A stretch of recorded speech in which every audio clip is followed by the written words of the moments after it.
Assalamualaikum warahmatullahi wabarakatuh. Waalaikumsalam warahmatullahi wabarakatuh. Innal hamdalillah nahmaduhu wa nasta'inuhu wa nastaghfiruh wa na'udzu billahi min syururi anfusina wa sayyiati a'malina. May yahdihillahu fala mudhillalah wa may yudlil fala hadiyalah. Asyhadu an la ilaha illallah wahdahu la syarikalah wa anna Muhammadan abduhu wa rasuluhu la nabiyya ba'dah. Allahumma salli wa sallim wa barik ala Muhammadin wa ala alihi wa ashabihi ajma'in wa man tabi'ahum bi ihsan ila yaumiddin, amma ba'd. Ya ayyuhalladzina amanu taqullaha haqqa tuqatih wa la tamutunna illa wa antum muslimun. Ya ayyuhalladzina amanu taqullaha wa qulu qawlan sadida yuslih lakum a'malakum wa yaghfir lakum dzunubakum wa may yuti'illaha wa rasulahu faqad faza fawzan 'azima. Ma'asyiral muslimin wal muslimat rahimani wa rahimakumullah. Bapak Ibu jamaah Majelis Taklim dari keluarga Arja Kusuma yang semoga dirahmati Allah, dan para peserta yang ikut hadir pada kajian kita di pagi hari ini. Alhamdulillah kita kembali dipertemukan oleh Allah Subhanahu wa taala dalam kajian kita via online, via Zoom, yang insya Allah kita melanjutkan kajian kita di pertemuan yang telah lalu. Demi jiwa serta demi penyempurnaannya. Di pertemuan yang lalu kita sudah membahas dalil-dalil berkaitan dengan kesempurnaan jiwa yang Allah ciptakan kepada diri kita. Di mana manusia di dalam jiwanya diilhami dua sifat. Ada sifat fujur, ada sifat takwa. Sifat fujur adalah sesat di manusia, di mana manusia hanya mengikuti hawa nafsu yang buruk, sementara sifat takwa adalah sifat yang baik, sifat orang-orang yang senantiasa mengikuti aturan Allah. Maka manusia diberikan dua itu, terserah kita mau pilih yang mana. Dan insya Allah sudah kita uraikan di pertemuan yang sebelumnya. Hari ini kita akan melanjutkan sesi kedua. Sebagaimana di pertemuan pertama ada pertanyaan, bagaimana Ustadz agar kita jiwanya selalu tunduk kepada Allah? Bagaimana agar selalu menyucikan diri? Bagaimana kiatnya? Waktu itu saya belum jawab, saya katakan insya Allah kita akan bahas di pertemuan kedua. Hari ini kita akan membahasnya insya Allah. Salawat serta salam semoga terlimpahkan, tercurahkan kepada Nabi kita Rasulullah Muhammad SAW. Semoga tercurah kepada seluruh keluarga, sahabat, dan seluruh pengikutnya hingga yaumil akhir. Saudaraku seiman yang semoga dirahmati Allah, Allah memberikan kepada manusia hawa nafsu. Ada yang buruk, yang jahat, ada yang baik, yang takwa, ada pula yang pertengahan, yaitu sifat penyesalan dari seorang hamba ketika telah berbuat kesalahan dan dosa. Tiga hawa nafsu itu Allah berikan kepada manusia. Ada hawa nafsu yang buruk, yaitu yang disebut nafsu ammarah. Ada hawa nafsu yang baik, yaitu yang disebut nafsul mutmainnah. Ada nafsu yang suka menyesali diri, penyesalan akibat keburukan. Ini yang disebut nafsul lawamah. Ketiga-tiga ini ada pada manusia. Tinggal apakah manusia itu betul-betul mau menjaga nafsu yang mutmainnah, apakah mau tergelincir kepada nafsu ammarah, tetapi Allah memberikan nafsu lawamah yang senantiasa menyesal. Dan manusia memang terkadang menyesal. Tapi ada pula yang menyesalnya terlambat. Ada yang nggak pernah menyesal di dunia. Perangkat itu telah Allah berikan kepada kita. Tinggal bagaimana kita. Dan ini bukan hanya Allah berikan kepada manusia biasa. Para nabi-nabi pun memiliki nafsu yang buruk. Nafsu ammarah. Hanya para nabi itu mampu mengendalikan hawa nafsunya dengan sebaik-baiknya. Berbeda dengan kita manusia biasa yang sering tergelincir. Mari kita akan buka ayat berkaitan dengan nafsu-nafsu ini. Pertama kita buka surat surat Yusuf, surat 12 ayat 53. Surat 12, surat Yusuf ayat 23, ayat 53 afwan. Wa ma ubarri'u nafsi. Dan aku tidak menyatakan diriku ini bebas dari hawa nafsu. Dari kesalahan-kesalahan yang buruk. Inna nafsa la'ammaratum bisu. Sesungguhnya nafsu itu adalah nafsu yang selalu mendorong kepada perbuatan yang buruk. Mendorong perbuatan yang jahat. Mendorong perbuatan dosa. Illa ma rahima rabbi. Kecuali nafsu yang diberi rahmat oleh Rabbku. Inna rabbi ghafurur rahim. Sesungguhnya Rabbku adalah zat yang maha pengampun, lagi maha penyayang. Mengapa Nabi Yusuf mengatakan ini, bahwa menyatakan dirinya tidak terbebas dari hawa nafsu? Karena setiap nafsu mengajak kepada kejahatan, mengajak kepada keburukan. Karena sesungguhnya ini bukti bahwasanya Nabi Yusuf sekalipun yang mampu menahan godaan wanita, yakni istrinya Al-Aziz, bukan dia nggak punya hawa nafsu, dia punya hawa nafsu, tapi nafsunya dikendalikan, dan dia mendapatkan rahmat Allah untuk mampu mengendalikan nafsunya. Saya akan sedikit ceritakan kisahnya tentang kisah Nabi Yusuf ini, agar menjadi terang dan jelas bagi kita. Kalau kita merujuk surat Yusuf, memang dari awal ayat itu cerita tentang Nabi Yusuf. Saya hanya akan persingkat saja di beberapa ayat. Kita mulai dari surat yang sama Yusuf tadi ke ayat 23. Jadi kisahnya ketika Nabi Yusuf dibuang oleh saudara-saudaranya, dimasukkan ke dalam sumur, maka Nabi Yusuf diketemukan oleh musafir, kemudian ditolong di sumur dan diangkat lalu dijual kepada seorang pembesar, yaitu raja di Mesir. Yang setelah raja itu melihat Yusuf, lalu Yusuf dititipkan kepada istrinya. Rawat dia, bisa jadi nanti bermanfaat, atau kita bisa jadikan sebagai anak angkat. Seperti itulah seterusnya sampai Yusuf dewasa.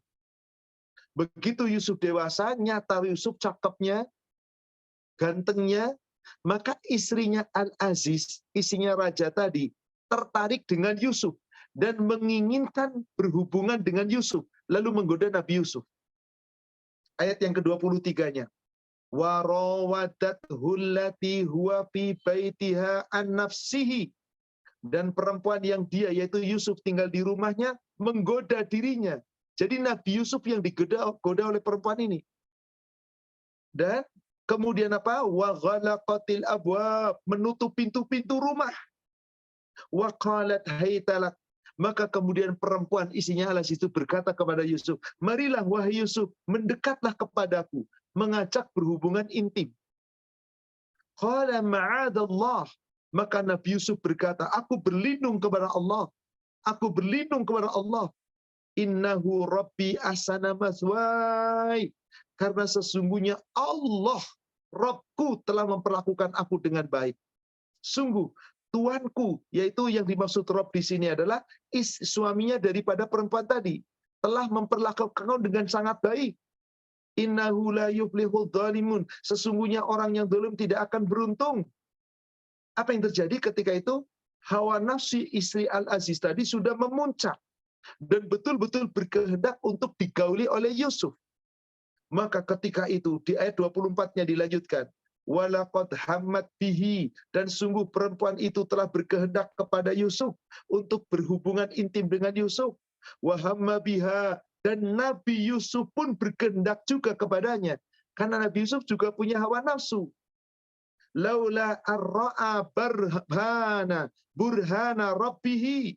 Sekiranya Nabi Yusuf tidak melihat tanda dari Rabbnya, pasti Nabi Yusuf pun akan ikutan mau dirayu oleh istrinya Al-Aziz dan berhubungan intim. Tapi apa yang terjadi? Kadzalika linasrifa anhu su' wal fahsya. Demikianlah Allah memalingkan Nabi Yusuf dari keburukan dan kekejian. Sungguh Yusuf itu innahu min ibadinal mukhlasin, termasuk hamba-hamba yang ikhlas, yang terpilih, yang tidak mempan digoda. Tapi apa yang terjadi ketika itu? Ternyata istrinya Al-Aziz tidak nyerah. Ketika Nabi Yusuf menolak, Nabi Yusuf hendak lari keluar dari pintu. ternyata dikejar. Di ayat ke-25-nya dikatakan, wastabaqal bab wa qaddat qamisahu min duburin wa alfaya sayyidaha ladal bab. Maka ketika Nabi Yusuf hendak keluar menuju pintu, dikejar oleh perempuan itu menuju pintu pula. Keduanya berlomba untuk lebih pintu dulu, sampai pintu lebih dulu. Dan apa yang terjadi?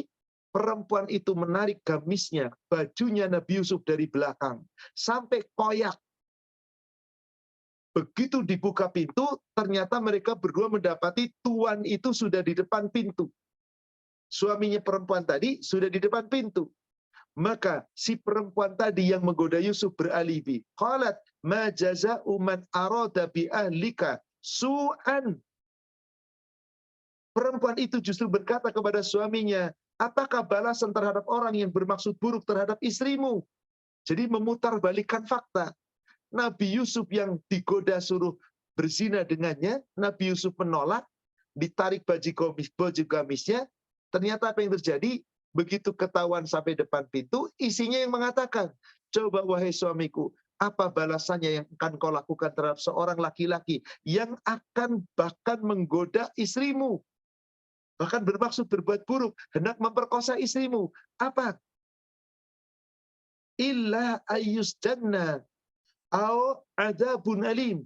Kecuali harus dipenjarakan atau disiksa dengan siksa yang pedih. Subhanallah. Maka Nabi Yusuf beralibi. Nabi Yusuf menjawab di ayat ke-26-nya. Qala hiya rawadatni an nafsi. Bukan aku, kata Yusuf. Dia yang menggodaku dan yang merayu diriku. Aku tidak ingin berhubungan, tapi dia yang merayuku, kata Yusuf. Wa syahida syahidun min ahliha. Kemudian ada seorang saksi yang menjadi saksi dari keluarga perempuan itu. In kana qamisuhu qadda min qubulin fasadaqat wa huwa minal kadhibin. Jika ternyata memang gamisnya Yusuf itu koyak bagian depan, maka sesungguhnya perempuan itu benar, Yusuf dusta. Yusuf dusta. Tapi sebaliknya di ayat ke-27-nya, wa in kana qamisuhu qudda min duburin fakadzabat wa huwa minas shadiqin. Kalau ternyata gamisnya yang robek bagian belakang, berarti perempuan ini yang dusta. Yusuf benar. Ternyata apa yang terjadi? Baju gamisnya Yusuf koyak di belakang. Di ayat ke-28 diceritakan, falamma ra'a qamisahu qudda min duburin qala innahu min kaidikunna in kaidakunna adim. Maka ketika dia, yaitu suami perempuan itu, melihat baju gamisnya Yusuf koyak di bagian belakang, maka dia berkata, sesungguhnya ini tidaklah tipu dayamu, tipu daya benar-benar hebat. Jadi tahu suaminya Al-Aziz, istrinya yang salah, yang goda Yusuf. Karena ternyata di bagian belakang. Ternyata istrinya pun akhirnya mengaku, benar yang menggoda adalah istrinya. Maka kemudian istrinya Al-Aziz diperintahkan minta maaf kepada Yusuf. Yusuf diperintahkan oleh Al-Aziz. Lupakan di ayat ke-29-nya. Yusufu a'rid an hada. Wahai Yusuf, lupakanlah ini semua. Dan wahai istriku, wastaghfiri li dzambika. Mintalah kamu ampunan atas dosamu. Innaki sesungguhnya engkau kunti minal khatiin. Engkau betul-betul termasuk orang yang bersalah. Maka perempuan itu kemudian minta maaf pada Yusuf, sudah beres. Ternyata belum, saudara sekalian. Bahkan kemudian dia mengatakan kepada orang-orang wanita di kota, dikumpulkannya dan seterusnya, cerita yang cukup panjang, yang pada akhirnya perempuan seluruh kota naksir Nabi Yusuf. Istrinya Al-Aziz makin menggebu-gebu menggoda Nabi Yusuf. Maka saat itulah Nabi Yusuf berdoa. Kita langsung ke ayat 33.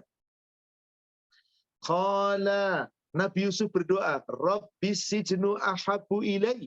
Wahai Tuhanku, wahai Rabbku, penjara lebih aku sukai. Mimma yad'unani ilai, daripada aku memenuhi ajakan mereka untuk berlaku zina. Wa illa tasrif anni kaidahunna. Ya Allah, jika aku tidak engkau hindarkan dari tipu daya mereka, asbu ilaihinna wa aku minal jahilin. Dan aku cenderung kepada mereka, tentulah aku termasuk orang bodoh. Yusuf berdoa kepada Allah minta perlindungan. Supaya apa? Jangan sampai melampiaskan hawa nafsunya kepada wanita-wanita itu.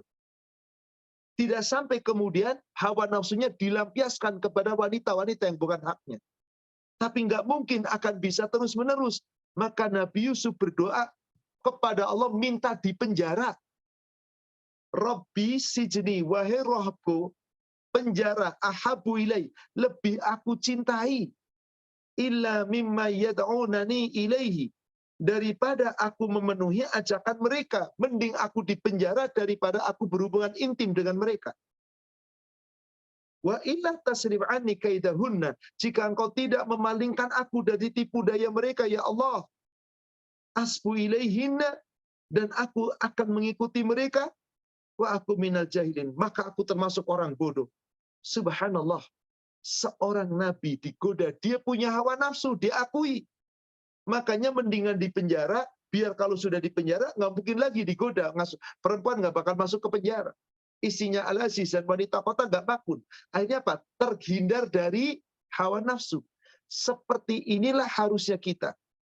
Jangan menjerumuskan ke dalam hawa nafsu, tapi kita hindari hawa nafsu. Ini salah satu cara kita meninggalkan nafsu ammarah. Nafsu ammarah adalah nafsu yang buruk, nafsu yang menuju kepada dosa, kemaksiatan, kedurhakaan. Harus kita lawan. Di samping kita berdoa, kita sungguh-sungguh tinggalkan. Jangan mendekat. Itulah yang dilakukan oleh Nabi Yusuf. Itulah yang pada akhirnya kemudian singkatnya terus Nabi Yusuf kemudian dikabulkan doanya di ayat 34-nya. Fastajaba lahu rabbuhu fasarafa anhu kaidahunna. Maka Rabbnya memperkenankan doa Nabi Yusuf, yaitu Nabi Yusuf kemudian diperkarakan oleh istrinya Al-Aziz, lalu dipenjara.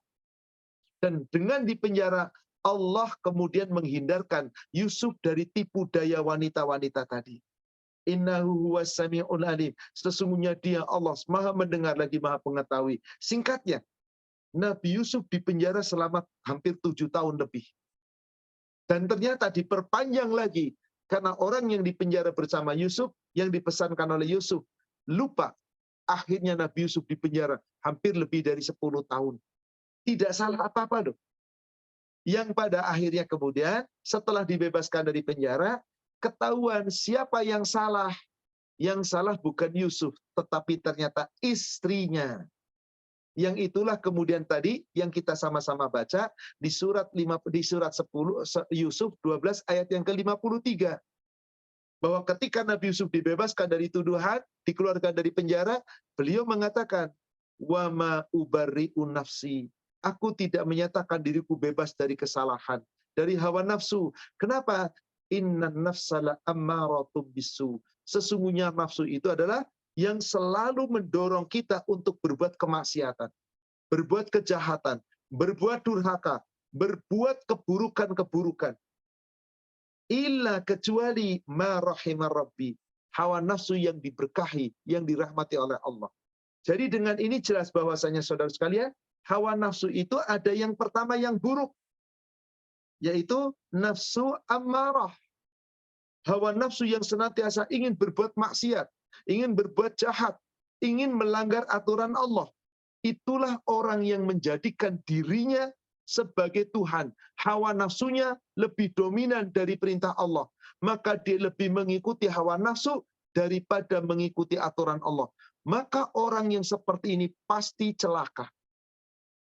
Silakan kita buka surat 45 ayat 23.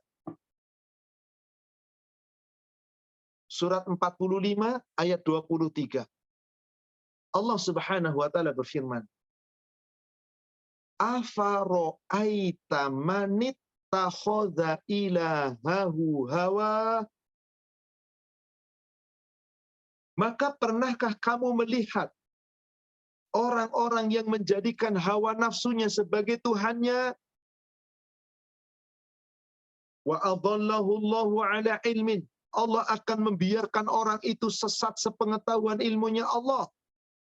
Wa khatama ala sam'ihi. Allah akan tutup pendengarannya. Wa qalbihi. Allah akan tutup hatinya. wa ja'ala 'ala basarihi ghishawah, dan Allah jadikan tutup di atas penglihatannya, seakan-akan tertutup semuanya. Mata tertutup kayak buta, telinga tertutup seperti tuli, hati tertutup mati dari peringatan Allah. Maka apa yang terjadi kalau orang sudah dibiarkan sesat seperti ini? Karena mereka selalu mengikuti hawa nafsunya. Allah berfirman di ujung ayatnya, "Faman yahdihi min ba'dillah." Maka siapakah yang bisa memberikan petunjuk setelah Allah membiarkan dia sesat? Afala tadzakkarun. Apa kamu tidak mau mengambil pelajaran? Apa kamu tidak mau berzikir dan mengingat Allah? Jangan-jangan kamu senantiasa mengikuti hawa nafsu. Kenapa? Tidak ada satupun manusia pasti memiliki hawa nafsu. Tinggal yang mengendalikan itu adalah bagaimana hati kita dalam pengendalian hawa nafsu tadi. Kalau hatinya baik, baik semuanya. Nggak bakal mengikuti hawa nafsu. Tapi kalau hatinya buruk, buruk perbuatan tubuhnya. Karena selalu memperbutuhkan hawa nafsu. Dan Allah telah memberikan jaminan, tiap orang pasti ada hawa nafsunya. Tinggal kita, apakah kita biarkan? Apakah kita mau umbar? Apakah kita mau jadikan sesuatu yang kemudian bangga diri dengan hawa nafsu, lalu berbuat seenaknya? Tentu tidak. Tujuan Allah bukan itu. Tapi Allah persilahkan bagi manusia yang hanya mengikuti hawa nafsu. Silakan. Karena hawa nafsu itulah yang mendorong atas perbuatan keji, perbuatan zina, perbuatan keji, perbuatan fahish, dan segala perbuatan keji apapun bentuknya. Dan tidak mungkin tidak, setiap kita pasti pernah berbuat itu. Lihat hadis di Sahih Muslim, hadis 2281.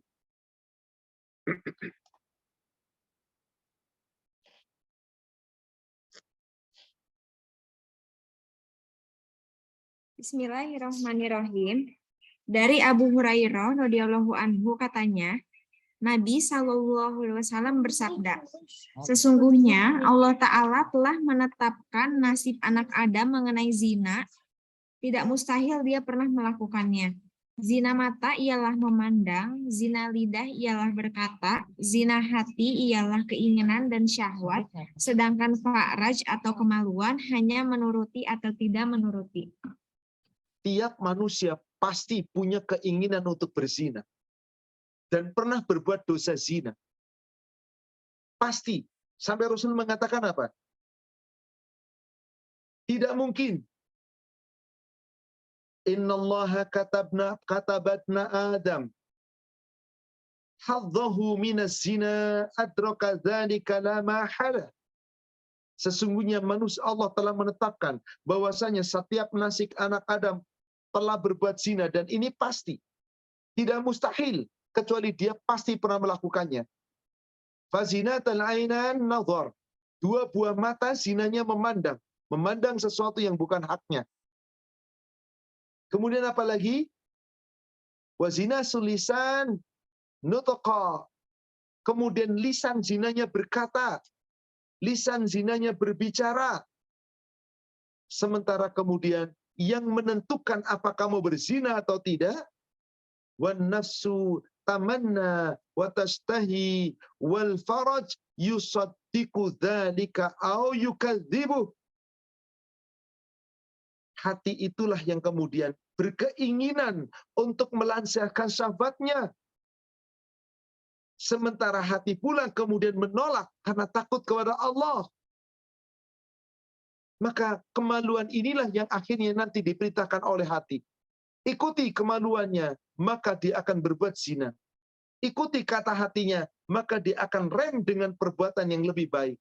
Dan itu pasti terjadi. Berarti setiap kita pasti pernah berbuat zina. Uhti, tambahkan satu hadis berikutnya, 82-nya. Baik. Bismillahirrahmanirrahim. Dari Abu Hurairah radhiyallahu anhu, dari Nabi SAW sabdanya, nasib anak Adam mengenai zina telah ditetapkan. Tidak mustahil dia pernah melakukannya. Dua mata zinanya memandang, dua telinga zinanya mendengar, lidah zinanya berkata, tangan zinanya memukul, kaki zinanya melangkah, hati zinanya ingin dan rindu, sedangkan fa'raj atau kemaluan hanya mengikuti atau tidak mengikuti.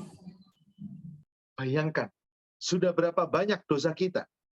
Melalui mata, melalui pendengaran, melalui pikiran, melalui lisan, melalui tangan, melalui hati, melalui keinginan. Yang sesungguhnya puncak dari zina itu kemaluan kita. Jika sampai kemaluan bertemu dengan kemaluan lawan jenis yang tidak sah, itulah zina yang sesungguhnya. Siapa yang memutuskan? Ini nih, nafsu, hawa nafsu yang ada dalam dada. Maka Rasulullah SAW bersabda, Kutiba ala ibni Adam nasibahu minaz zina mudrikun, dzalika la mahalah. Telah ditetapkan oleh Allah nasib manusia tentang zina, tidak mustahil, pasti dia pernah melakukannya. Tidak mustahil kecuali dia pernah melakukannya. Apa yang dilakukannya? Fal ainan zinahuma nazar. Kedua mata zinanya memandang. Wal udhunan zinahuma al-istima. Dua lisan, yaitu zinanya adalah dua pelit telinga, zinanya adalah mendengar. Wal lisanu zinahul kalam. Lisan kita zinanya adalah berkata-kata. Wal yadu zinahal batshu. Sedangkan tangan zinanya adalah ketika memukul atau ketika melanggar aturan Allah. Lalu apa lagi? Warijlu zinaha al-mukhala. Kaki zinanya ketika kita melangkah. Al-qalbu yahwa wa yatamanna. Sedangkan hati yang ada di dalam jiwa kita itulah yang memutuskan apakah dia ingin terus menjalankannya, apakah dia menahannya. Wa yusaddiqu dzalikal faraj wa yukadzibu. Kemaluan yang akhirnya membenarkan. Mau zina atau tidak? Mau dihindarkan atau tidak? Tergantung di sini. Hawa nafsu. Inilah saudara sekalian, orang yang senantiasa mengikuti hawa nafsu pasti akan menganggap benar apapun yang dia perbuat. Tapi orang yang mampu mengendalikan hawa nafsunya, insya Allah mendapatkan kemuliaan dari Allah. Insya Allah mendapatkan keutamaan dari Allah. Insya Allah mendapatkan balasan dari Allah. Balasan yang sempurna. Kalau toh tidak diberikan di dunia, nanti di yaumil akhir. Maka Rasulullah pernah menyebutkan 7 golongan orang yang akan dapat naungan nanti di yaumil akhir, di saat tidak ada naungan di hari itu, kecuali naungan dari Allah. Siapakah gerangan? Ada 7 golongan yang diberi naungan, tetapi dari golongan yang nomor 5 itu adalah khusus laki-laki yang gak mempan dirayu wanita. Coba Ukti lihat di hadis nomor 989, ada 7 golongan orang yang akan dinaungi Allah. Ukti baca di bagian awal, lalu siapa golongan yang kelima? Cukup 1 golongan saja yang saya ingin tentukan. Bismillahirrahmanirrahim. Dari Abu Hurairah radhiyallahu anhu, dari Nabi SAW sabdanya, ada 7 golongan yang mendapat naungan dari Allah Subhanahu wa taala pada hari kiamat kelak, di mana tidak ada sama sekali naungan pada hari itu melainkan naungan dari Allah Subhanahu wa taala. Nomor 5 Yang langsung. pertama, yang nomor 5 aja langsung. Siapa yang nomor 5? Seorang laki-laki yang dirayu oleh seorang wanita bangsawan yang cantik untuk berbuat mesum. Lalu dia menolak dengan kata, "Aku takut kepada Allah." Kira-kira ada nggak orang zaman sekarang laki-laki yang menolak dari rayuan wanita cantik? Wanita bangsawan, dibayar lagi. Sangat jarang. Tapi yakin insya Allah ada. Semoga kita termasuk laki-laki yang itu. Dan mudah-mudahan nggak ada yang ngerayu kita. Maknanya apa? Seorang yang mampu mengendalikan hawa nafsunya untuk tidak dilampiaskan kepada orang-orang yang bukan haknya. Maka inilah seorang mukmin yang hebat. Yang kelak akan dibalas oleh Allah dengan naungan di yaumil akhir. Di mana tidak ada yang mampu memberikan naungan kecuali hanya Allah. Yang disebutkan Rasul tadi, ada 7. Yudhillihumullahu fi dhilli yawma la dhilla illa dhilluh. ada 7 golongan orang yang akan diberi naungan oleh Allah nanti di yaumil akhir di padang mahsyar, yang dimana pada hari itu tidak ada yang bisa memberikan naungan kecuali naungan dari Allah. Ternyata salah satunya adalah tadi seorang laki-laki, yaitu rajulun, seorang laki-laki yang senantiasa da'athum ra'atun data mansibin wa jamalin faqala inni akhafallah. Seorang laki-laki dirayu wanita bangsawan yang cantik jelita, lalu diminta untuk menggaulinya, dibayar bahkan. Diminta wanita cantik jelita untuk menggaulinya, si wanita yang merayu, wanita yang bayar. Coba bayangkan. Allahu Akbar. Ini godaan yang sangat berat. Tapi ditolak oleh laki-laki tadi, satu kalimatnya cuma, aku takut kepada Allah. Inni akhafullah. Aku takut kepada Allah. Rasa takut kepada Allah itulah yang bisa mengendalikan diri kita, insya Allah. Kalau kita nggak punya takut sama Allah, kita akan berbuat seenaknya. Hawa nafsu kita diumbar. Tapi kalau kita takut kepada Allah, insya Allah kita akan jaga betul-betul. Dan dikisahkan pula suatu hadis berkaitan dengan tawasul, yaitu seseorang boleh berdoa kepada Allah, tapi melalui 3 tawasul itu. Dan ada salah satu seorang yang bertawasul dengan amalnya. Tawasul yang benar itu adalah bertawasul melalui Asmaul Husna. Boleh. Bertawasul melalui amal-amal soleh kita. Boleh. Bertawasul melalui anak orang yang soleh. Boleh. Sepanjang dia bertawasul kepada Allah melalui yang berhak tadi, boleh. Nah, ada tawasul melalui amal ibadah. Kisahnya adalah ada hadis yang cukup panjang, tetapi saya hendak tunjukkan sebagian saja. Ukhti buka hadis nomor 2361.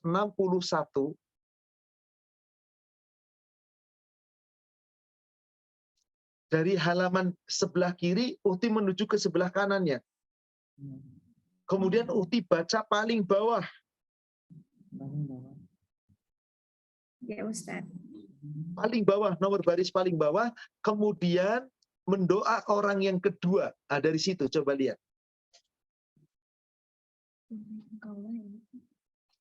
Paling bawah di halaman kedua. Jadi halaman pertama hadis nomor 2361, halaman sebelah kanannya paling bawah 2 baris dari bawah. Oh, yang kemudian mendoa orang kedua. Wahai Allah, aku mempunyai seorang paman dan pamanku itu mempunyai seorang anak gadis. Aku sangat mencintai anak gadis pamanku seperti lazimnya cinta seorang pemuda kepada seorang dara. Lalu ku minta dia menjadi istriku, tetapi dia menolak permintaanku. Sebelum aku menyerahkan kepadanya 100 dinar, maka dengan susah payah aku kumpulkan uang 100 dinar. Lalu kuberikan kepadanya. Ketika aku hendak menyetubuhinya, dia berkata kepadaku, "Hai Abdullah, takutlah kepada Allah. Jangan engkau buka cincin atau kegadisan, melainkan dengan cara yang sah atau nikah." Mendengar kata-katanya, itu aku langsung berdiri dan pergi meninggalkannya. Wahai Allah, engkau tentu tahu, aku melakukan yang demikian itu karena menghendaki ridhomu. Karena itu, tolonglah bukakan pintu gua ini bagi kami. Maka terbukalah pintu gua sedikit.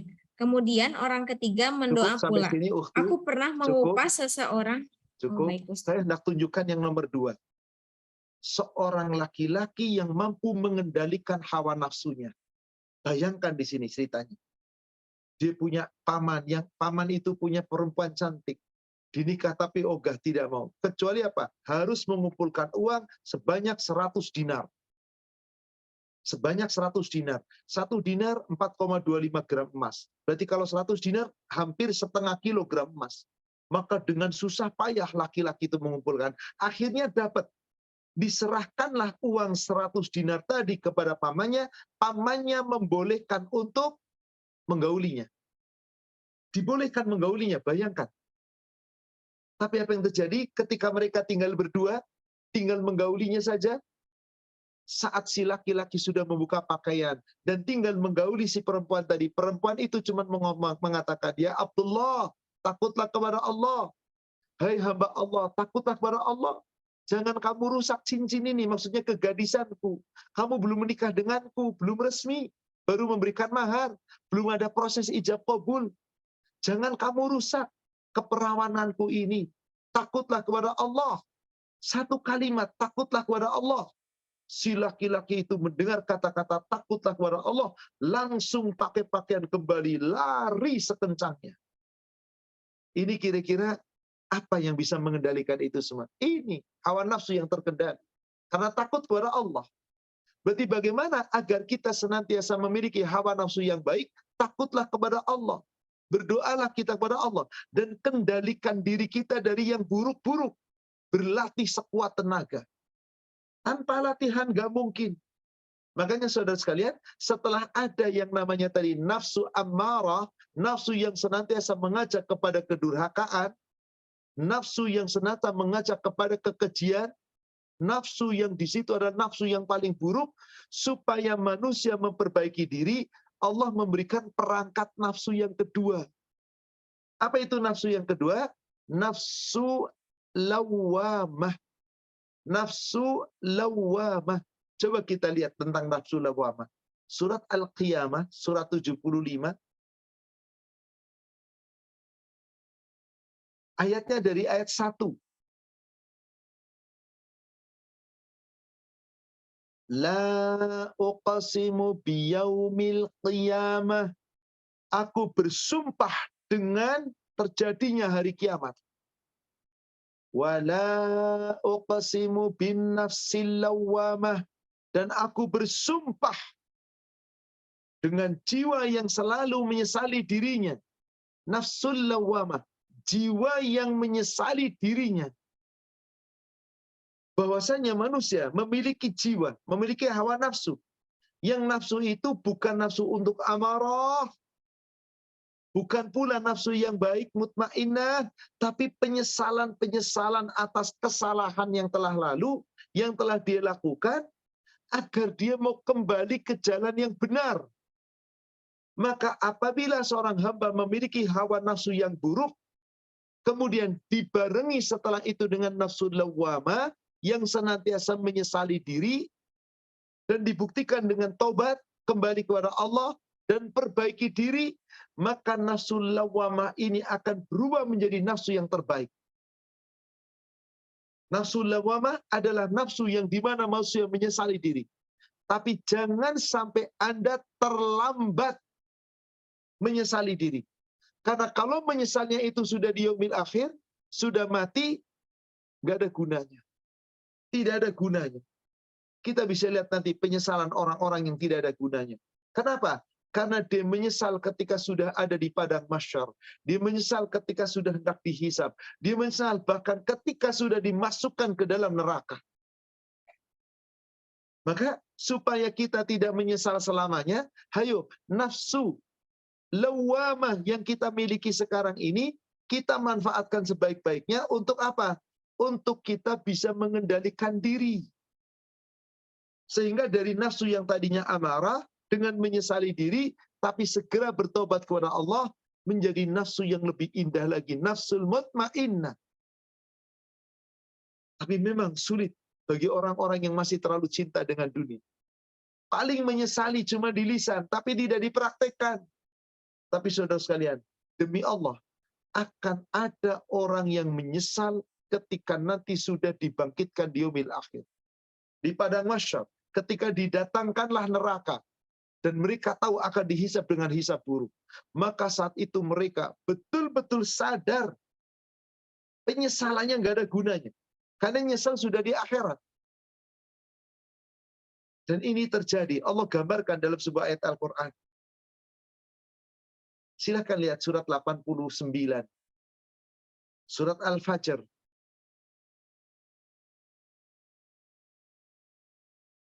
Kita lihat ayatnya.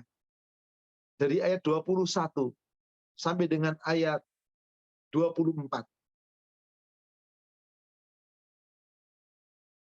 Kalla, sekali-kali tidak. Idza dukkatil ardu dakkan dakka. Apabila bumi telah diguncangkan dengan guncangan yang berturut-turut. Wa jaa'a rabbuka wal malaku saffan saffa. Maka datanglah Rabbmu dan para malaikat berdiri bersaf-saf. Waji'a yauma idzin bi jahannam. Dan pada saat itu pula, pada hari itu pula, didatangkanlah neraka jahanam. Didatangkanlah neraka jahanam. Yauma idzi yatadzakarul insan wa anna lahu dzikra.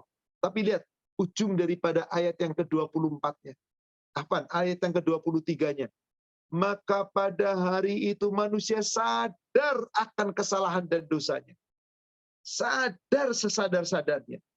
Tapi kesadarannya tidak ada lagi baginya gunanya. Nggak berguna. Karena dia sadar ketika sudah mati. Apa yang diucapkan? Di ayat yang ke-24-nya.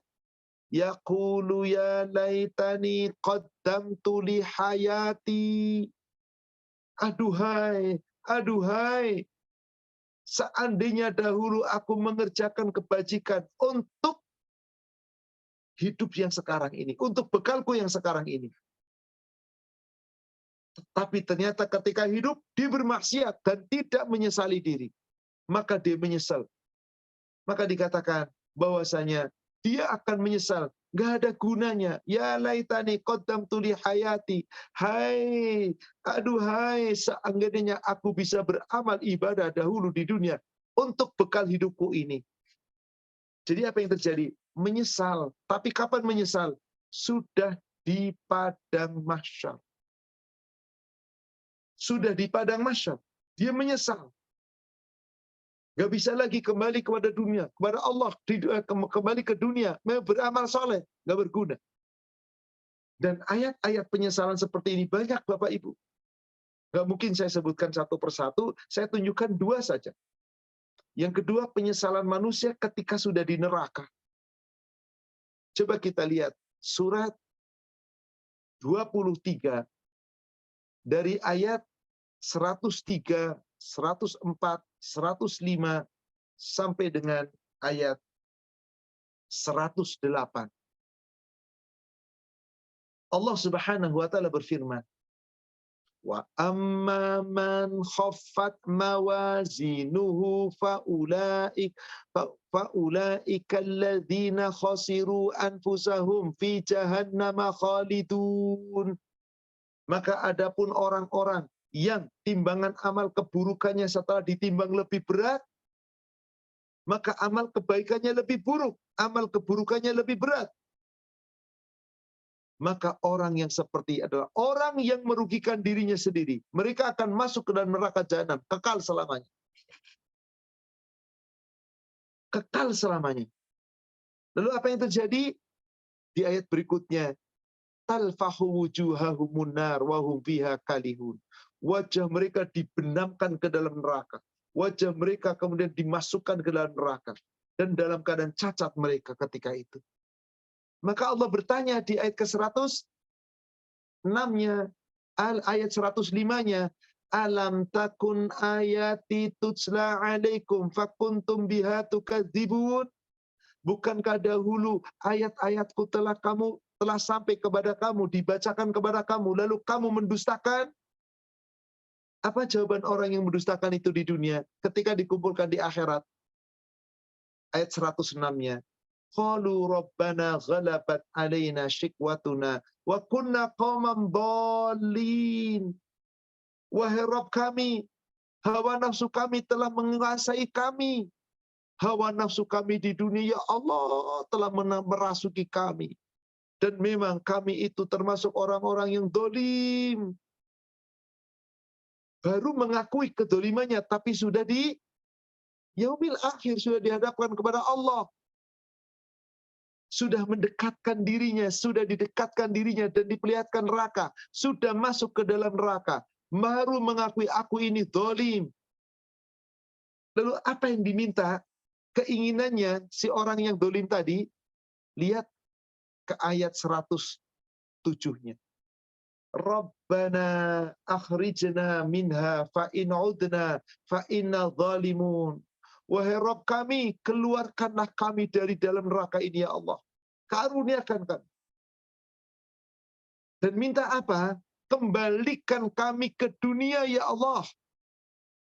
Kembalikan kami ke dunia untuk beramal baik. Bagaimana kalau ternyata dia ingkar? Kembali ke dunia tapi jahat lagi. Fa'in udna fa'inna zalimun. Jika kami zalim, jika kami kembali melakukan dosa-dosa, maka kami benar-benar zalim. Allah jawab dengan ringan di ayat ke-108-nya. Qalah sa'u fiha wa la tukallimun. Allah cuma mengatakan, janganlah kamu berbicara denganku, tinggallah kamu selama-lamanya. Jangan bicara, tinggallah kamu di neraka. Apa penyebabnya? Dikasih nafsu lawamah supaya menyesali diri di dunia, tapi nggak menyesal-nyesal. Akhirnya mati dalam keadaan nafsunya amarah. Maka dia akan menyesal justru setelah dibangkitkan di padang mahsyar, ketika telah dihisab, sampai ketika telah masuk neraka, nyesel. Na'udzubillah, summa na'udzubillah. Maka supaya tidak sampai terlambat nyesal, mari nafsul lawamah tadi di surat Al-Qiyamah ayat yang kedua, kita gunakan sebaik-baiknya sekarang. Saya tadinya tidak baik, ayo sesali diri, menuju kepada yang baik. Saya tadinya kurang taat, mari kita berdoa, tinggalkan yang tidak taat, menuju kepada taat. Kalau nafsul lawamah itu kita gunakan sebenar-benarnya, kita beristighfar, kita bertobat, kembali kepada Allah sesuai dengan kemampuan kita. Fattaqullah mastata'tum. Dan terus berusaha untuk melakukan itu. Insya Allah, Allah akan memberikan kepada kita kemudahan. Nafsul lawamah kita gunakan sebaik-baiknya di dunia, agar kita tidak menyesal lagi nanti di yaumil akhir, dan juga tidak menyesal ketika telah terjadi proses sakratul maut. Segeralah nafsul lawamah kita gunakan untuk kebaikan. Segera bertobat, segera kembali kepada Allah, kemudian kita bertobat dengan tobat dan nasuha yang sebenar-benarnya, yang semurni-murninya, tinggalkan segala yang telah lalu, insya Allah, Allah akan mengampuni dosa-dosa kita. Maka, jadikanlah nafsu amarah kita perbaiki diri, dengan cara apa? Nafsul lawamah, menyesal akan perbuatan buruknya, lalu kita kemudian perbaiki diri, sehingga mendapatkan balasan yang lebih baik. Baik yang mana? Baik menurut Allah tentu saja. Karena kita betul-betul berhijrah menuju kepada ketaatan. Itulah nafsu yang ketiga. Dari nafsu pertama, nafsu ammarah, yang telah berbuat kesalahan menyesali diri dengan nafsu lawamah, tapi sungguh-sungguh penyesalan itu dilakukan, maka kelak setelah itu seorang manusia memiliki jiwa yang tenang. Dan inilah yang didambakan oleh setiap umat Islam. Jiwa yang tenang, nafsul yang mutmainnah, ini yang didambakan. Gak ada orang gak pengen itu. Tapi pemberian ini tidak gratis. Harus melalui proses, usaha memperbaiki diri, berdoa, berjuang, berzikir, agar semua yang Allah benci hilang. Kemalkan dengan hati kita, insya Allah tertanam dalam hati. Itulah, saudara sekalian, pentingnya kita menggunakan ada nafsu. Yang ketiga, setelah kita menggunakan dengan lawamah, maka menghasilkan nafsu mutmainnah. Bukankah hanya nafsu ini yang Allah perintahkan kita, mempersilahkan kita menuju surga? Tapi tidak sempurna nafsu mutmainnah kalau Anda tidak membenahi diri nafsu amarah. Kalau Anda tidak menggunakan nafsu di mana untuk memperbaiki diri, nafsu lawamah, nafsu penyesalan. Kalau itu semuanya kita amalkan, baru nafsu mutmainnah Allah akan berikan kepada kita. Insya Allah, siapapun dia. Silahkan kita buka sekarang. Surat 89, tadi kita membaca di bagian ayat yang ke-21 sampai ayat 24. Sekarang kita melangkah kepada ayat ke-27-nya. Surat 89, ayat 87.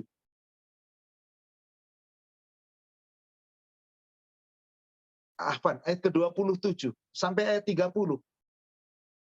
Surat 89 ayat 27 sampai ayat 30. Ya ayyatuhan nafsul mutmainnah. Wahai jiwa-jiwa yang tenang, yang memiliki hawa nafsu yang mutmainnah, yang tenang, yang tentram. Irji'i ila rabbiki radiyatan mardiyah. Irji'i, kembalilah kamu kepada Rabbmu, ila rabbik, kepada Rabbmu. Radiyatan mardiyah, hati yang ridho, dan Allah pun ridho. Allah ridho dengan pemberian surganya, kita pun ridho dengan pemberian surganya. Irji'i ila rabbiki radiyatan mardiyah. Kembalilah kamu kepada Rabbmu dengan hati yang ridho dan diridhoi Allah Subhanahu wa taala. Fadkhuli fi ibadi wadkhuli jannati. Masuklah kamu bersama hamba-hambaku dan masuklah kamu bersama ke dalam surgaku. Allah loh yang nyuruh Bapak Ibu.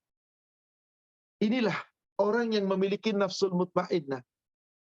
Jiwa yang Allah berikan ketaatan, kemudian diberikan jalan yang lurus, ada jalan yang bengkok, kamu tinggal pilih mana. Yang lurus, berarti kamu tidak boleh ada lain kecuali taat, kecuali ikut, kecuali menjalankan. Tapi siapa yang cuman sekedar tidak betul-betul merubah diri, dia hanya memiliki nafsu lawwamah, tapi tidak mencoba untuk memperbaiki diri, cuman penyesalan tanpa amal, tanpa perbaikan, maka orang ini tidak bisa. Ingat ayat ini, ya ayyatuhan nafsul mutmainnah, irji'i ila rabbiki radiyatan mardiyah, fadkhuli min ibadi wadkhuli jannati. Dan ini pasti terjadi. Jika kita pasti dengan keyakinan, meyakini sepenuh hati, saya yakin kita punya nafsu ammarah, kita segera kembali kepada Allah. Kita punya nafsu lawamah, di samping kita kembali kepada Allah, segera persiapkan segala penyesalan itu dengan sebaik-baiknya. Yang tadinya nggak sholat, sholatnya jaga. Yang tadinya puasa asal-asalan, puasanya jaga. Jangan hanya yang wajib, yang sunnah pun kita jaga. Itulah bukti orang itu lawamah, menyesali diri, lalu menuju kepada nafsul mutmainnah. Yang siapa yang mendapatkan nafsul mutmainnah, nikmat, nikmat, nikmat. Tapi harus didapatkan melalui proses di dunia. Berjuang dengan harta, dengan jiwa, bersungguh-sungguh bahwa saya menyesali perbuatan yang lalu, saya beristighfar dan saya bertobat. Kalau benar-benar tobat kita diterima, insya Allah. Insya Allah. Allah akan berikan kepada kita jiwa yang tenang. Di mana jiwa yang tenang, nanti Rasul menjadi saksi.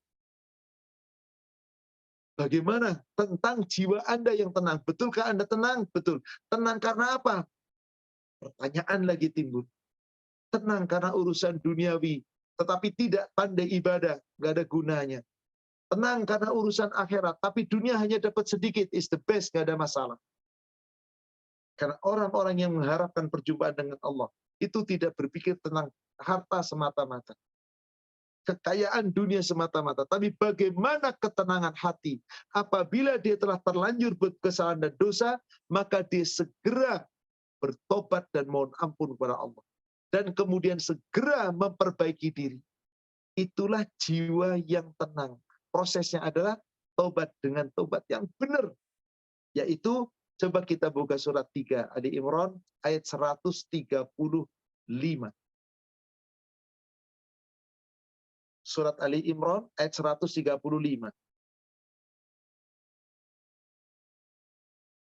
Walladzina zalamu walladzina subhanallah, saya khilaf.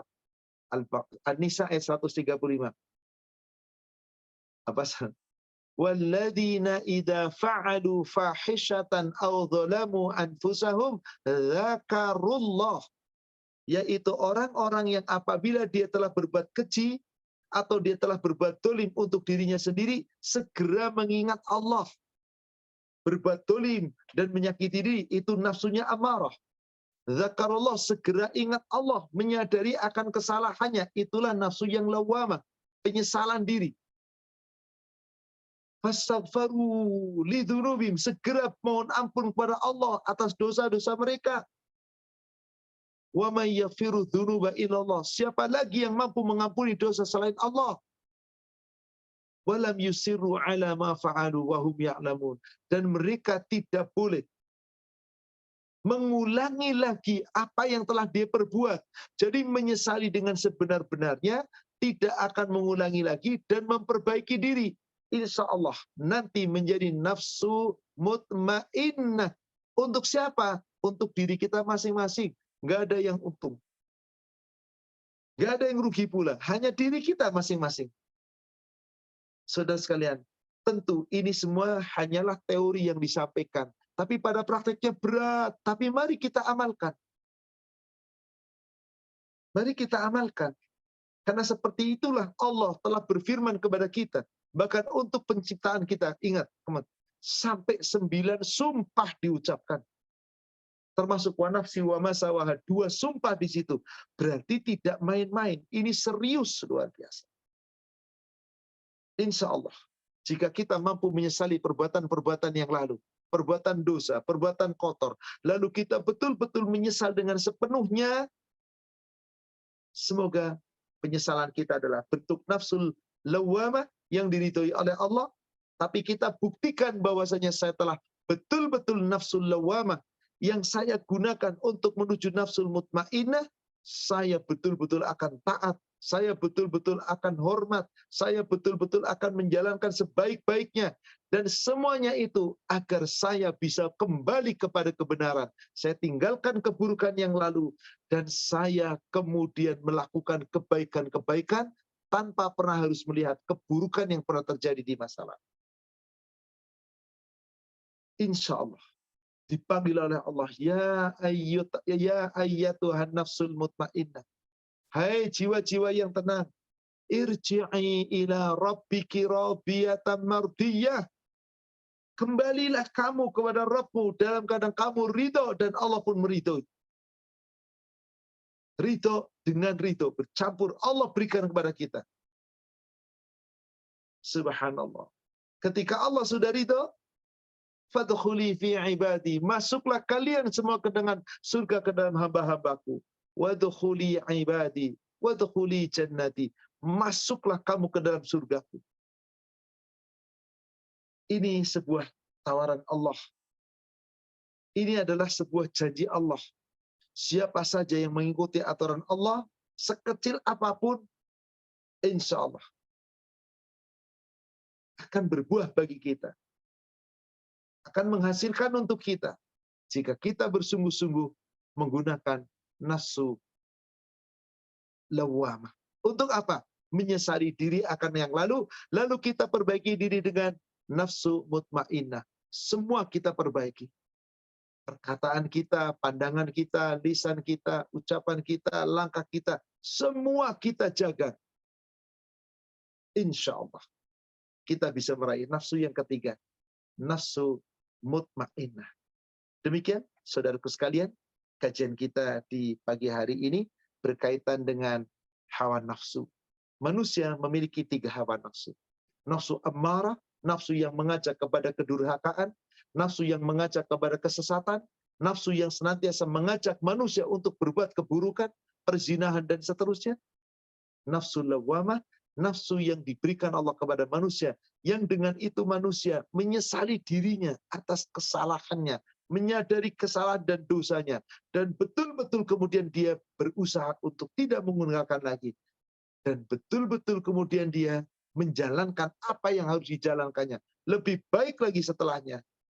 Insya Allah, jika kita mampu seperti itu, semoga kelak Allah wafatkan kita dalam keadaan husnul khatimah.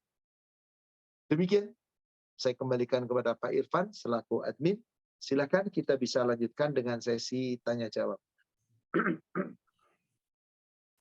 Alhamdulillah, jazakallah khairan Pak Ustadz Ahmad Susu atas kajian pada pagi hari ini, melanjutkan kajian sebelumnya. Alhamdulillah sudah masuk beberapa pertanyaan, Pak Ustadz. Mungkin saya mulai dengan pertanyaan pertama. Silakan. Bismillah. Pak Ustadz, zina memandang, zina mendengar, dan zina berkata, hal ini sulitnya tidak hanya untuk laki-laki, tetapi juga untuk wanita. Bagaimana sebaiknya kita manusia biasa, bukan nabi, memohon ampun dari Allah Subhanahu wa Ta'ala atas dosa ini dan untuk tidak mengulanginya lagi? Memang laki-laki dan perempuan dua-duanya diperintah oleh Allah untuk menjaga pandangan. Coba kita lihat surat 24. Kita lihat ayat ke-31 dulu. Qul, katakanlah. Katakanlah. Di sini Allah Subhanahu wa taala berfirman di surat 24 ayat 30 itu melarang laki-laki melandang matanya memandang kemana-mana. Ayat ke-20, ayat ke-30 dulu, surat 24 ayat ke-30.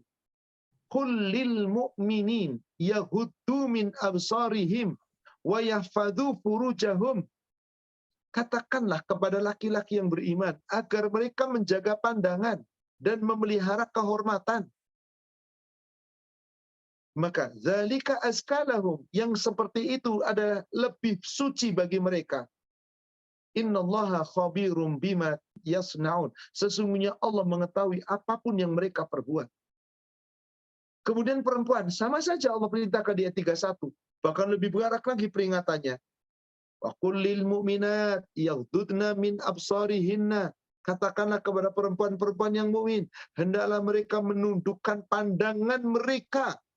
Wa yahfadna furujahunna, dan hendaklah memelihara farjinya, yakni memelihara kemaluannya, kehormatannya. Wala yubdina zinatahunna ila ma dhahara minha. Jangan kamu menyembunyikan, yaitu jangan kamu menampakkan perhiasannya kecuali yang biasa terlihat. Apa perhiasannya wanita? Cuman wajah dan tangan, telapak tangan, pergelangan. Selain itu adalah aurat, disuruh ditutup, pandangan dijaga. Maka penanya mengatakan, Ustadz, yang namanya pandangan dan lisan bukan hanya laki-laki saja, perempuan juga termasuk pandangan. Betul, maka harus dijaga. Bagaimana dengan lisan? Laki-laki dan perempuan diperintah oleh Rasul, jaga lisan. Silahkan, Ukhti buka hadis nomor 39 Sahih Muslim. Hadis nomor 39 Sahih Muslim. Ya. Bismillahirrahmanirrahim. Dari Abu Syuraih Al-Khuzai radhiyallahu anhu katanya, Nabi SAW bersabda, siapa yang iman dengan Allah dan hari kiamat, maka hendaklah dia berbuat baik kepada tetangganya. Siapa yang iman dengan Allah dan hari kiamat, hendaklah dia memuliakan tamunya. Dan siapa yang iman dengan Allah dan hari kiamat, hendaklah dia berkata yang baik atau diam. Rasulullah Sallallahu Alaihi Wasallam memerintah kepada kita, jaga lisan. Man kana yu'minu billahi wal yaumil akhir fala yu'dhi jarahu. Siapa yang benar-benar iman pada Allah dan hari akhir, maka hendaklah jangan pernah menyakiti tetangga. Wa man kana yu'minu billahi wal yaumil akhir, dan siapa yang benar-benar iman pada Allah dan hari akhir, falyukrim dhaifah, hendaklah muliakan tamu. Muliakan tamu. Wa man kana yu'minu billahi wal yaumil akhir falyakul khairan aw liyasmut. Ada pesan lagi khususnya untuk para laki-laki, mohon maaf ini para suami. Wahai para suami, jaga lisan Anda kepada istri. Karena kadang-kadang banyak bapak-bapak laki-laki bisa ngomong baik sama orang lain, tapi sama istrinya kalau ngomong nggak enak. Ngomongnya judes, gampang mencela, menghina istri, meremehkan istri. Maaf, ini nggak boleh. Ini pun dosa lisan suami itu banyak sekali kepada istri. Demikian pula istri, jangan sampai Anda berdosa dari lisan kepada suami. Saya tunjukkan lagi satu hadis di kitab Bulughul Maram, nomor hadis 1051. Bulughul Maram 1051. Ini termasuk salah satu wasiat Rasul kepada laki-laki khususnya. Dari Abu Hurairah, dari Nabi, beliau bersabda, barang siapa beriman kepada Allah dan hari akhir, janganlah ia menyakiti tetangganya, dan hendaklah kalian melaksanakan wasiatku untuk berbuat baik kepada para wanita. Karena mereka diciptakan dari tulang rusuk, dan tulang rusuk yang paling bengkok ialah yang paling atas. Jika engkau meluruskannya, berarti engkau mematahkannya, dan jika engkau membiarkannya, ia akan tetap bengkok. Maka hendaklah kalian melaksanakan wasiatku untuk berbuat baik kepada wanita.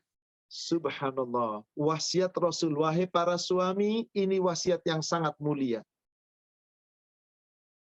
Man kana yu'minu billahi wal yaumil akhir fala yu'dhi jarahu. Siapa yang iman pada Allah dan hari akhir, jangan suka menyakiti tetangga. Jaga lisan, jaga pandangan. Tolong, jangan suka menyakiti tetangga dengan cara apapun. Terutama wahai para laki-laki, wastausu bin nisa'i khairan. Rasul berwasiat kepada para laki-laki, para suami, berbuat baiklah sebaik-baiknya kepada istri-istri Anda. Fa innahunna khuliqna min dila. Sesungguhnya istri kita itu wanita, diciptakan oleh Allah dari tulang rusuknya laki-laki. Wa inna a'waja syai'in fid dila al-a'la. Yang paling bengkok daripada tulang rusuk itu yang paling atas. Wanita itu diciptakan dari tulang rusuk yang paling atas. Jangan diluruskan. Maksudnya apa? Kalau ngasih nasihat kepada istri, pelan-pelan, jangan dengan emosi. Nggak boleh dengan kata-kata kasar. Nggak boleh dengan kata-kata kotor. Yang namanya tulang rusuk itu tetap bengkok. Wanita tuh punya kekurangan. Gampang perasa, gampang masuk ke dalam hati, gampang tersinggung, ingat sesuatu yang lama, karena kadang-kadang suka ngorek-ngorek kesalahan yang lalu. Makanya wahai para suami, jaga baik-baik istri kita. Hati-hati. Karena kalau kamu meluruskan istri, betul kadang-kadang istri punya kekurangan. Tapi itulah bengkok wanita. Tapi di dalam kekurangannya kita sudah bisa menikmati istri kita. Menggauli istri kita, bersama istri kita, maka Rasul cuma berpesan di ujung hadisnya pun pesannya sama. Fastausu bin nisa'i khairan. Aku berwasiat kepadamu, hai para laki-laki, berbuat baiklah kepada para wanita. Pertanyaan tadi, Ustaz, gimana caranya nih? Kita kan manusia biasa, bukan orang-orang, bukan nabi, dan bukan yang lainnya. Hawa nafsu kita suka melalui lisan, melalui mata, melalui segala macam. Gimana caranya agar kita bisa meredam itu? Takutlah kepada Allah. Kuncinya satu, takut kepada Allah. Kalau kita takut sama Allah, pasti perbuatan kita akan hati-hati. Itulah siapa yang ingin mendapat syafaat nanti di yaumil akhir, rasa takut kepada Allah itu mutlak. Coba buka surat 21, surat Al-Anbiya, ayat yang ke-28. Surat Al-Anbiya, surat 21, ayat 28. Ya'lamu ma baina aydihim wa ma khalfahum. Dia Allah mengetahui apa yang ada di depan mereka dan apa yang ada di belakang mereka. Malaikat yang mengawasi kita, perbuatan yang akan terjadi pada kita, yang telah kita lakukan. Allah tahu. Wala yashfa'un. Dan tidak akan ada gunanya syafaat. Nggak ada yang bisa memberikan syafaat. Illa, kecuali lima nirtadha, kepada orang yang telah diridhoi untuk bisa mendapat syafaat. Siapa orang yang diridhoi mendapat syafaat? Wahum min khasyatihi musyfiqun. Yaitu mereka orang-orang yang selalu berhati-hati di dunia karena takut kepada Allah. Mari saudara sekalian, takut kepada Allah, pasti hati-hati. Nggak asal gampang ngomong, nggak asal gampang memandang, nggak asal gampang mendengar, nggak asal gampang berbuat, karena orang itu takut kepada Allah. Dengan takut kepada Allah, pasti hati-hati perbuatannya. Berarti siapa yang ingin menjaga lisan kita, pandangan kita, dan seluruh anggota tubuh kita, ayo miliki rasa takut bahwa kita itu selalu diawasi Allah, tidak pernah berhenti. Muraqabah, Allah mengawasi kita, saudara sekalian. Insya Allah, kalau kita punya rasa takut, beres insya Allah. Makanya bagaimana supaya kita punya rasa takut? Yakin bahwa Allah selalu mengawasi kita. Ada azab yang pedih yang mengancam kita jika kita nggak takut sama Allah.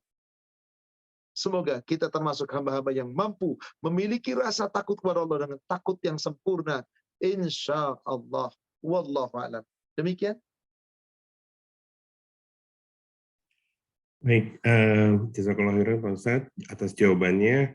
Pertanyaan berikutnya, Pak Ustadz, bagaimana jika saudara kami sampai saat ini tidak merasa menyesal atas nafsu yang mementingkan kehidupan dunia, akan harta dan menghalalkan segala cara untuk mendapatkan kekayaan sebanyak-banyaknya dengan cara yang tidak halal, dan beliau mengetahuinya dan mengulanginya terus-menerus. Bagaimana Ustaz?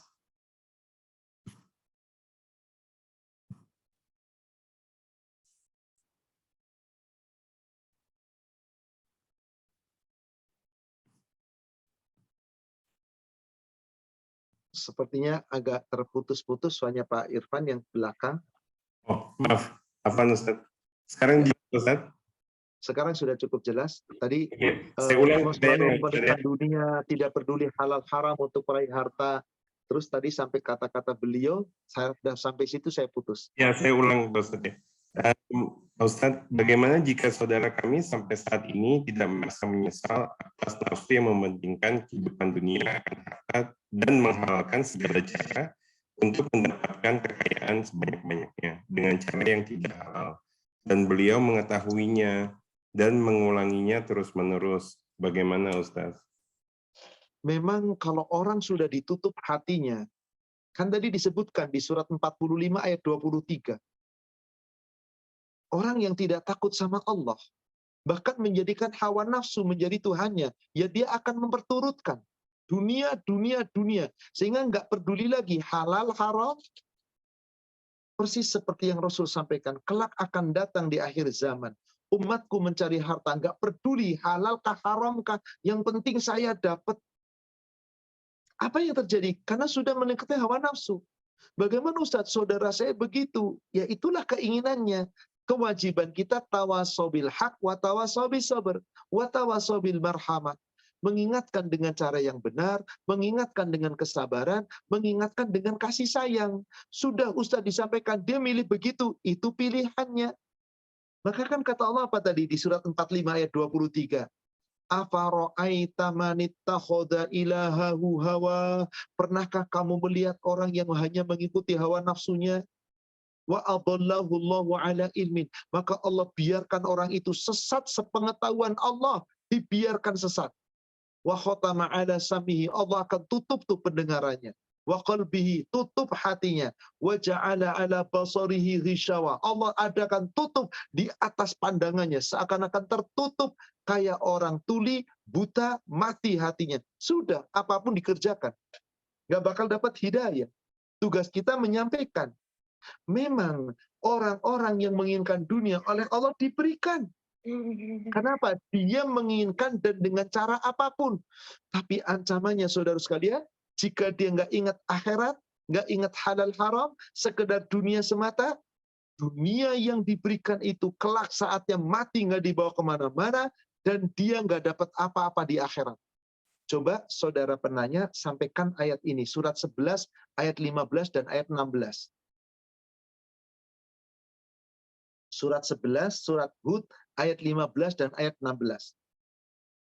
Allah Subhanahu wa taala berfirman, "Man kana yuridul hayatad dunya wa zinatuha nuwaffi ilaihim a'malahum wa hum fiha la yubkhasun."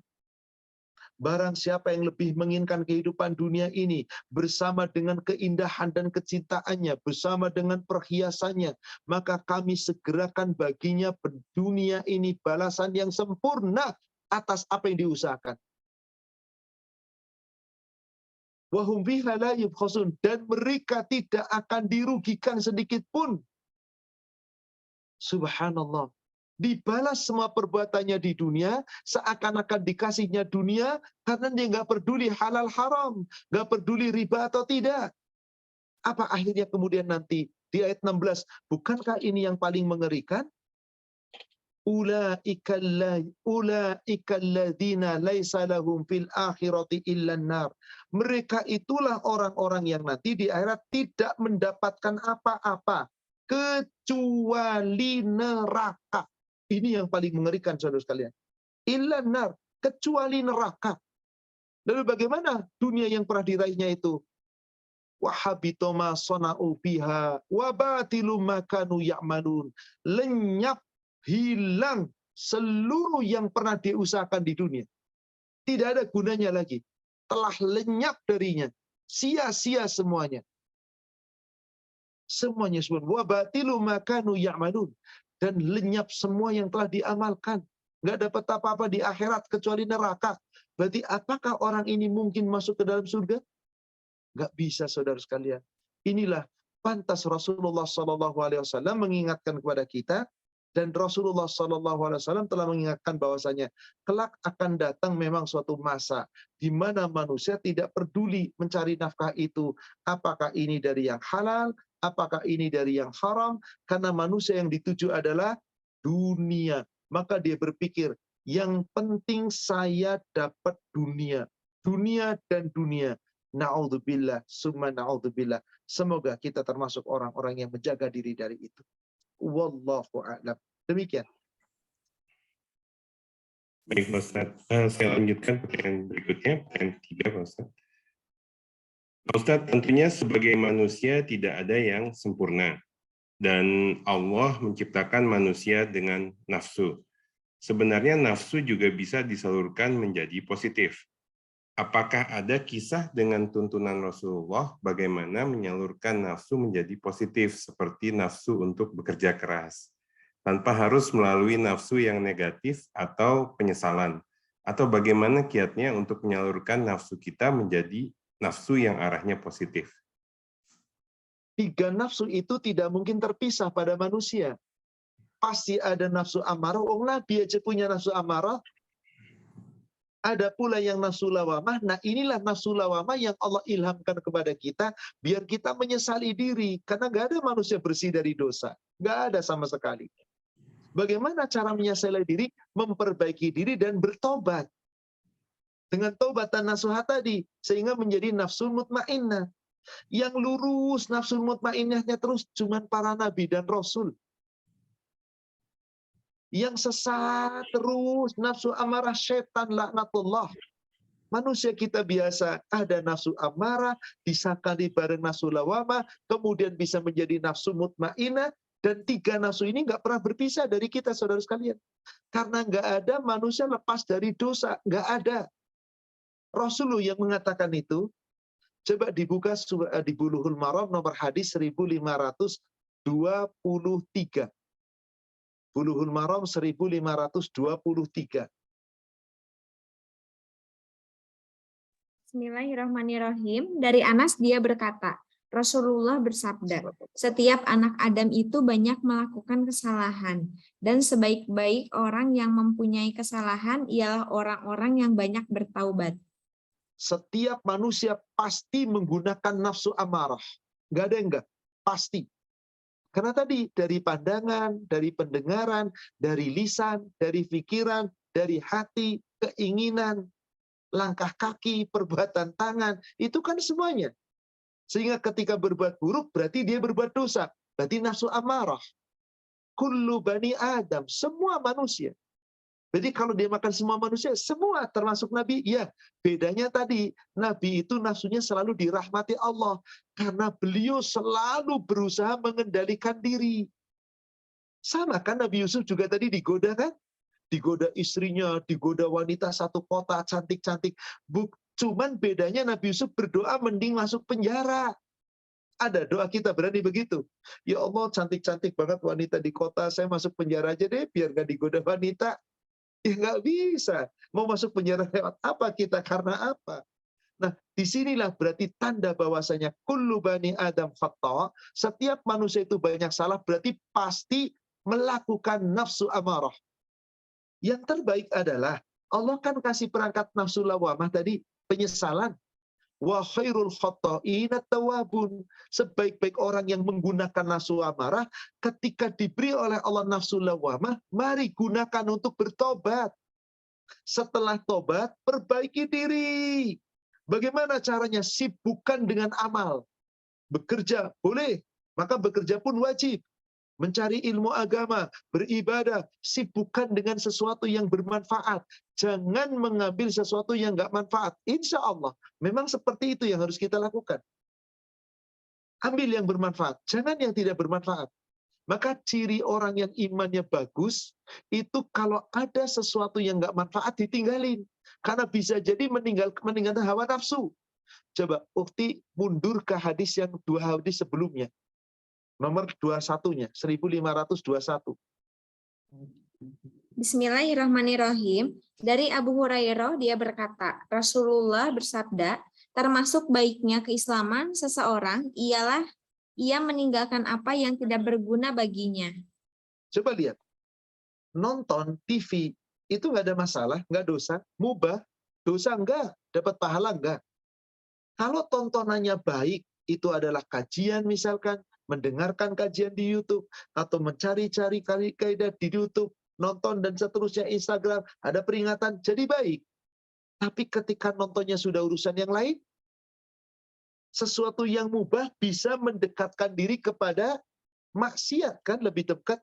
Karena lebih mudah maksiat itu mendatangi kita, maka disinilah gunanya kita. Ketika punya nafsu lawamah, segera menyesali diri, kemudian apa? Tinggalkan sesuatu yang nggak ada gunanya untuk akhirat.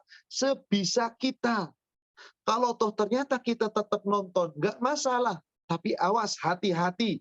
Jangan sampai terjerumus kepada dosa, kepada amarah, dari mata, dari telinga, dan seterusnya. Nah, kuat nggak kita? Kalau kuat, silakan. Kalau nggak, mending tinggalin. Maka hadisnya mengatakan, min husni islamil mar'i tarkuhu ma la ya'ni. Sebagian tanda bagusnya Islam seseorang, kalau orang itu meninggalkan yang nggak ada gunanya. Dengan meninggalkan nggak ada gunanya, berarti apa? Menyibukkan sesuatu yang manfaat. Belajar ilmu agama, kita olahraga, kita mencari nafkah. Lagi libur, kita gunakan apa misalkan? Silakan nyuci mobil atau yang lainnya. Kegiatan yang bisa menyediakan kita menghindar dari perbuatan buruk. Itu yang harus kita lakukan, saudara sekalian. Nggak bisa kita meninggalkan nafsu lawamah, nggak bisa. Meninggalkan nafsu amarah, nggak bisa. Itu sudah satu paket, kata Allah, menyatu pada diri kita. Ada sifat takwa, ada sifat sesat. Tapi di tengah-tengah ada nafsu lawamah. Untuk kita meninggalkan yang buruk, menuju kepada yang baik, diawali dengan lawamah, tobat, menyesali diri. Tobat harus betul-betul menyesali diri. Nggak pernah menyesali diri, berarti nggak tobat. Maka orang beriman yang beruntung, coba lihat satu ayat lagi. Surat 23, di ayat 1 disebutkan, Qad aflahal mu'minun. Sungguh beruntung orang-orang yang beriman. Apa orang beriman itu cirinya? Alladzina hum fi salatihim khashi'un. Orang yang sholatnya khusyuk. Supaya kita bisa sholat khusyuk, saudara sekalian, belajar ilmu agama.